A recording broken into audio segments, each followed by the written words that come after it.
Mesdames et messieurs, recevez ici la deuxième partie du message, les 4 clés ou les 4 mystères pour changer votre vie de prière avec l'apôtre Joshua Selman. Alors, dans la première partie, nous avions développé les 2 premières clés de la façon dont il faut prier efficacement pour pouvoir toucher le ciel, pour pouvoir attirer l'attention de Dieu et espérer avoir des exaucements. Alors, dans cette deuxième partie, nous allons évoluer avec les 2 clés restantes.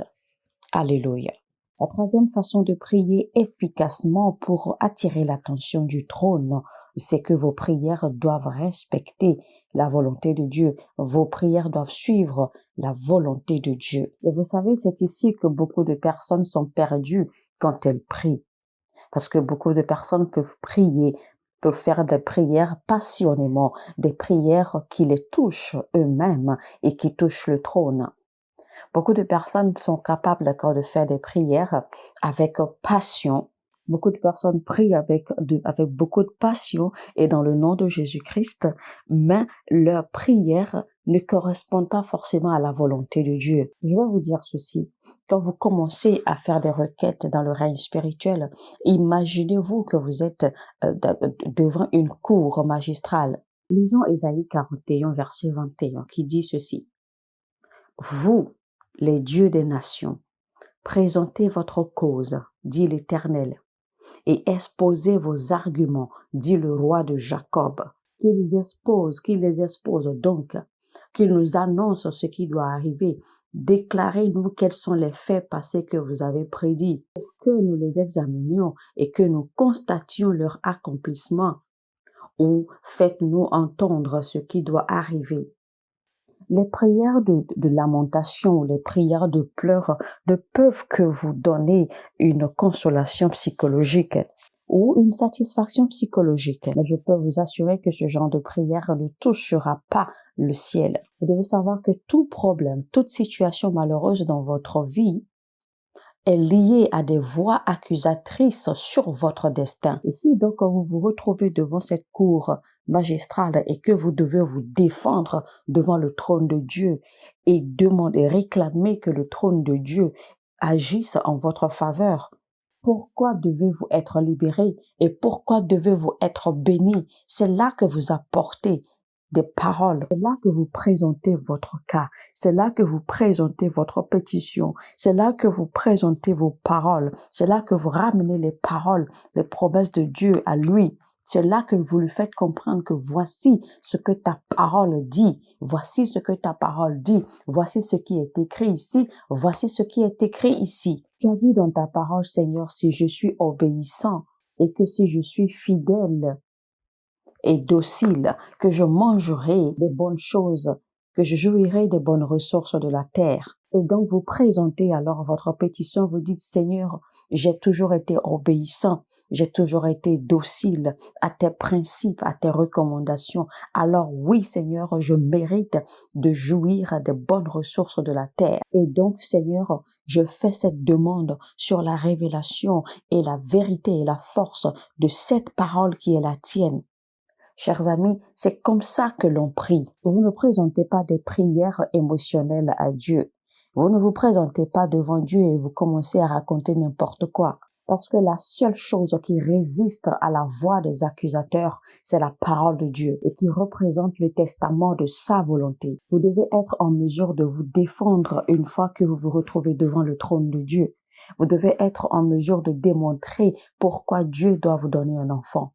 Vous devez être en mesure de démontrer pourquoi Dieu doit vous donner un emploi. Vous devez être en mesure de démontrer pourquoi Dieu doit vous bénir.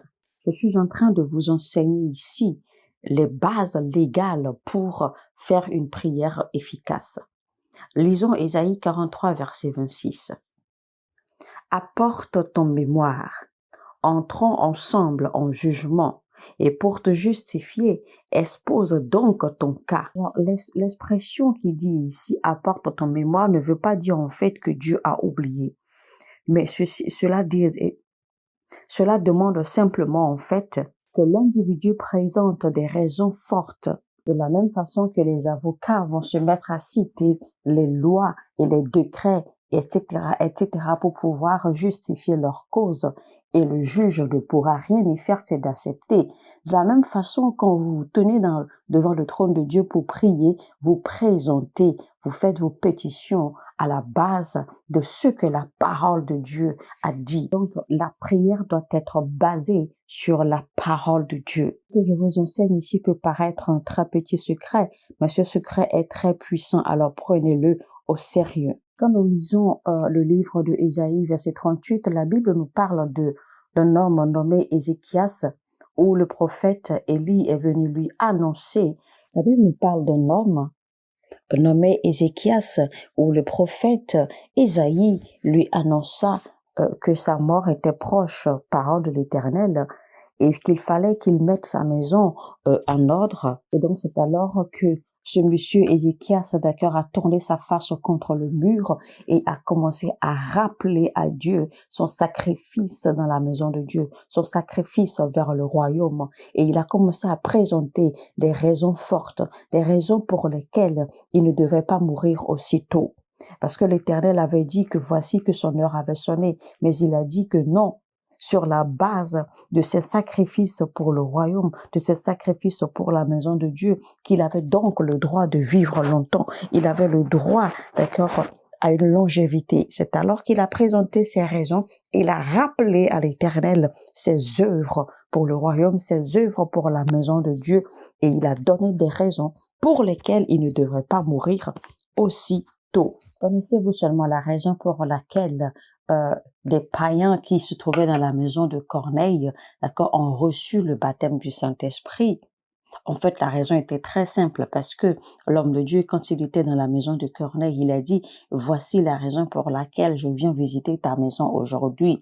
C'est à cause de tes prières et de tes œuvres de donation, à cause de ton cœur et de ce que tu investis dans la vie des gens et ce que tu investis dans la maison de Dieu. C'est la raison pour laquelle aujourd'hui j'ai visité ta maison. Et c'est alors que le Saint-Esprit a visité la maison de Corneille. Également, si nous devons remonter encore vers l'histoire de cette femme qui est décédée dans la Bible, Dorcas, eh bien, quand Dorcas était décédée, eh bien, le ciel même n'a pas voulu de sa mort. Les hommes n'ont pas voulu de sa mort. Et donc, les hommes se sont basés sur les œuvres de Dorcas pour la ramener à la vie. Et c'était donc là des raisons fortes pour présenter à l'Éternel et faire agir l'Éternel en leur faveur. Et cela a été fait. Ne pensez surtout pas que vous n'allez pas souffrir simplement parce que vous êtes chrétien. Non, vous plaisantez. La Bible nous apprend que Dieu réprimande les rois pour un certain nombre de personnes. Mais ces personnes sont qualifiées à une certaine dimension. Alors avant de placer vos demandes, avant de demander que Dieu vous bénisse, que Dieu vous donne ceci, que Dieu vous accorde cela, eh bien posez-vous la question si vous êtes qualifié à recevoir cette bénédiction que vous réclamez. Si vous respectez les conditions qu'il faut pour. Parce qu'il faut savoir que dans la Bible, ce n'est pas seul Dieu qui a parlé. Dans la Bible, les démons ont parlé. Dans la Bible, l'ânesse a parlé. Et donc, vous devez avoir des bases, vous devez avoir des paroles qui soutiennent en fait les demandes de votre vie. Quand le roi Salomon a bâti le temple de Dieu, l'une des alliances qu'il a faites avec Dieu était que quiconque se retournait dans la direction de Jérusalem pour prier, que sa prière serait exaucée. Et donc, c'était une base, c'était un fondement que Salomon a utilisé pour rappeler à l'Éternel ses œuvres. Et donc, c'était pour dire à l'Éternel, souviens-toi des sacrifices qui ont été faits pour bâtir ce temple. Et donc, pour cette raison, je demande et je déclare que quiconque qui se tournera dans la direction de Jérusalem, dans la direction de ce temple, pour prier en ton nom, et Seigneur, accorde-lui l'exaucement de ses prières. Et c'est pour cela que quand ils ont voulu empêcher Daniel de prier, eh bien Daniel dans sa chambre, d'accord, en fait, s'est tourné dans la direction de Jérusalem pour prier. Alors Dieu ne pouvant pas violer son alliance avec Salomon concernant la direction de Jérusalem, la direction du temple, eh bien Dieu envoya l'ange pour protéger Daniel et ses frères. Vous devez donc prier jusqu'à ce que vous rassembliez toute la surnale spirituelle dont vous avez besoin pour votre vie. Vous êtes stérile Depuis des années, vous n'arrivez pas à avoir un enfant et pourtant vous ne savez pas encore comment prier. Vous êtes en train de plaisanter. Tenez-vous devant le trône de Dieu et présentez-lui les raisons pour lesquelles vous devez avoir d'enfants et le ciel vous entendra. Et le ciel fera des décrets. Le ciel prendra des décrets qui briseront les décrets de l'ennemi sur votre vie et ainsi vous pourrez avoir votre enfant. Il ne s'agit pas ici de vous présenter devant le trône et de pleurnicher ou de vous plaindre tout le temps. Et vos raisons se trouvent dans la parole de Dieu. Beaucoup de chrétiens, malheureusement, ne lisent pas la parole de Dieu. Ils ne connaissent même pas la provision qui a été faite pour eux et qui se trouve dans la parole de Dieu. Beaucoup d'hommes de Dieu, beaucoup de ministres de Dieu, malheureusement, lisent la parole de Dieu seulement pour prêcher. Ils lisent seulement les parties qui les concernent, les parties qu'ils veulent utiliser. C'est tout ce qu'ils font. Mais je vais vous dire que vous devez être sérieusement et puissamment équipés de la parole de Dieu. Rappelez-vous, quand le diable s'en est pris à Jésus-Christ, Jésus-Christ l'a réprimandé. Jésus lui a dit, il est écrit. Donc, même Jésus a utilisé la parole pour réprimander le diable. Mais vous, vous priez sans la parole de Dieu. Vous attaquez le royaume du diable sans avoir des bases, sans avoir des preuves, sans avoir des évidences de la parole de Dieu. Et quand vous demandez au diable de quitter votre vie, le diable vous posera la question, mais pourquoi? De quel droit et de quelle autorité? Et si vous n'avez pas la parole pour le résister, si vous n'avez pas la parole pour le confondre, vous ne pourrez pas réussir dans vos prières. Vous devez donc toujours prier selon la parole de Dieu. Maintenant, la quatrième façon de prier efficacement, la quatrième façon de réussir vos prières, la Bible dit que nous devons toujours finir nos prières par des actions de grâce. C'est une clé qui a l'air insignifiante, mais très puissante. Allons lire Philippiens 4, verset 6 qui dit « Ne vous mettez en souci pour rien, mais en toute chose, exposez vos besoins à Dieu. Adressez-lui vos prières et vos requêtes en lui disant aussi votre reconnaissance. » Donc la reconnaissance est très importante quand vous présentez vos requêtes devant le trône de Dieu. Qu'il vous souvienne quand Jésus-Christ a pris les 5 poissons et les 2 pains. Quand Jésus-Christ avait récupéré les 5 pains et les 2 poissons, la Bible nous fait comprendre que Jésus-Christ a rendu grâce à Dieu avec ces 5 pains et les 2 poissons. Nous avons la confiance, nous avons l'assurance que chaque fois que nous demandons quelque chose en son nom, qu'il nous donnera, il nous l'accordera. Et donc, puisque vous avez cette assurance, avant même de commencer vos prières, vous rendez grâce à Dieu. Vous remerciez Dieu parce que vous savez que quand vous allez demander, il vous l'accordera. Et quand vous finissez vos prières, vous remerciez l'Éternel. Vous lui dites merci Seigneur parce que je sais que c'est déjà accompli. Je te remercie Seigneur parce que je sais que ce que j'ai demandé, que tu me l'accorderas et que je le verrai s'accomplir. Vous devez toujours rendre grâce à Dieu. Et un autre secret que je vous livre rapidement, il peut vous arriver parfois, d'accord, d'élever des prières d'action de grâce uniquement sans avoir placé aucune demande, aucune requête, aucun besoin, seulement des prières d'action de grâce. Il y a des dimensions qui vous sont ouvertes par le salut, mais la joie est la clé pour accéder à certaines choses. C'est pour cela que la dépression, le désespoir, en fait, est lié rapidement à l'échec. Mais vous devez apprendre à avoir la joie dans l'esprit. Mesdames et messieurs, je vais vous demander alors de prier quelques minutes avec ces clés que je vous ai données pour avoir une prière efficace afin de transformer votre vie de prière. Alors pendant quelques minutes, vous allez rester et vous allez prier. Je vous demande, je vous en prie, mettez-y votre cœur. Faites des prières de passion. Faites des prières qui viennent de la profondeur de votre cœur. Des prières dans le nom de Jésus-Christ, des prières selon sa parole et des prières que vous devez finir avec des actions de grâce. Souvenez-vous que Caïn et Abel étaient frères et les deux ont offert des sacrifices à Dieu.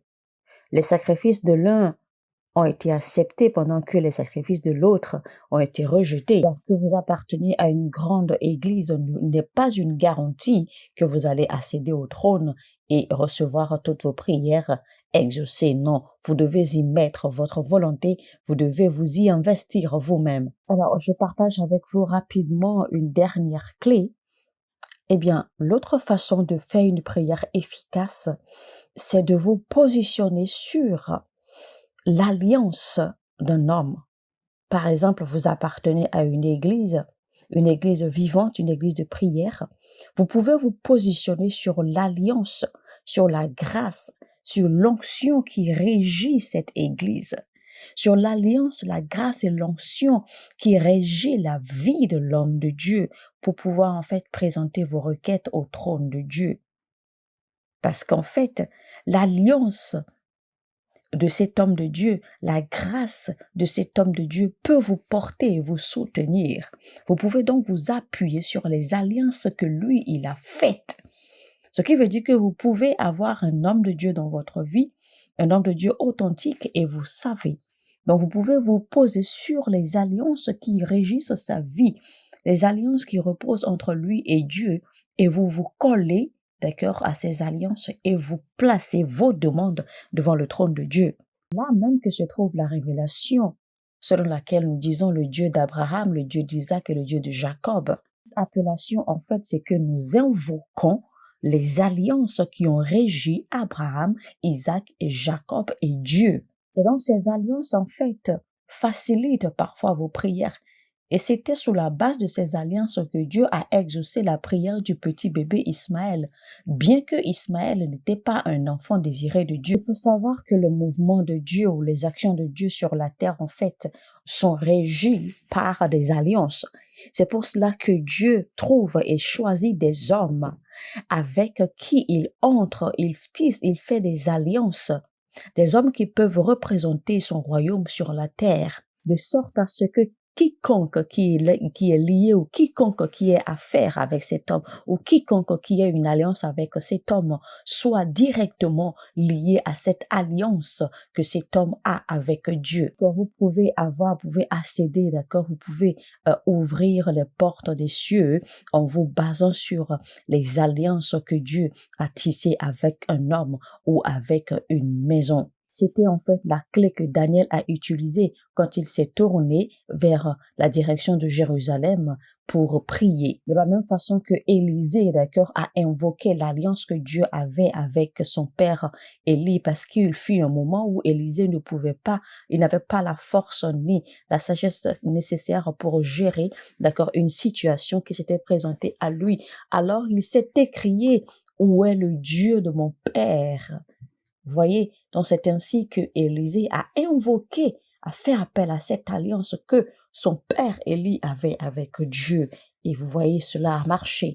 Ce n'est pas du faux et ce n'est pas non plus exagéré, mais je peux vous dire que si vous comprenez ces clés et si vous comprenez surtout cette dernière clé en vous basant sur l'alliance que Dieu a avec un homme, je peux vous assurer que vous allez déclencher, vous allez produire d'énormes résultats. Il y a des hôtels qui sont bâtis par des hommes de Dieu qui peuvent servir à résoudre les problèmes de votre vie. Il y a beaucoup de personnes qui évoluent dans la vie tranquillement en se basant sur les résultats ou sur les sacrifices et les alliances d'autres. Car c'est une provision, d'accord, qui est faite. C'est une provision qui est faite et qui existe dans le règne spirituel que vous devez utiliser. Et si vous ne comprenez pas ces choses, vous risquez de mourir comme un chien. Parce que tous les résultats, toutes les choses de votre vie ne peuvent pas être réglées. Toutes vos prières ne peuvent jamais être exaucées sous la base de votre foi individuelle. Ce n'est pas possible. Vous devez forcément, d'accord, vous allier, vous mettre sur des principes, des principes établis qui existent déjà dans le royaume, comme vous basez sur l'alliance, sur les autels bâtis par un homme avec Dieu pour pouvoir exceller dans la vie. Mesdames et messieurs, c'était donc là les clés ou les 4 clés essentielles pour transformer votre vie de prière. Les clés ou les principes qu'il faille utiliser, les principes qu'il faille appliquer pour avoir une vie de prière efficace et espérer l'exaucement de vos prières. Et surtout, n'oubliez pas, faites très très attention à la 5e clé qui vous a été offerte gratuitement. Cette clé est très très puissante et n'oubliez surtout pas de l'appliquer quand il le faut dans toutes vos affaires et que Dieu vous bénisse. C'était donc, le message a été prêché par l'apôtre Joshua Selman.